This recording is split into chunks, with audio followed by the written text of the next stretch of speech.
The bus was late, and I was just about to move to a different bus stop, find a different way back to the university, when this tan Volkswagen drove by. It was October 11th, 1974. Rhonda Stapley says she was waiting for the bus to take her back to the U of U campus when a Volkswagen slowed down. The driver rolled down the window and asked me if I'd like a ride, and I got in. The driver, she says, was Ted Bundy. At the time, she didn't know who he was, and neither did the rest of the country just yet.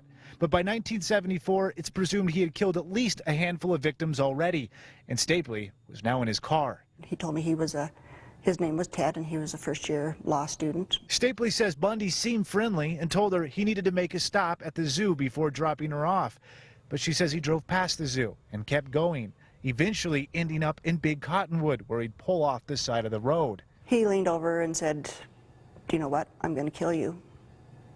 And then he put his hands on my throat and started squeezing. She says Bundy squeezed until she passed out, then sexually and physically assaulted her. I woke up, I was laying on the ground, and he was messing with something in the back of the car, and I just jumped and ran. 4 miles downriver, out Big Cottonwood, and she guesses another 12 miles back to campus on foot.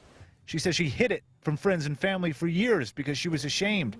And then she saw news reports with Ted Bundy's face. I was feeling probably survivor's guilt, but also guilt because I thought that if I had come forward, maybe he would have been arrested. All this coming to light now, partly because she felt no one would believe her. A big part of not telling is because you're afraid that people won't believe you. And if somebody comes and says, "This terrible thing happened to me," I would encourage them to believe it.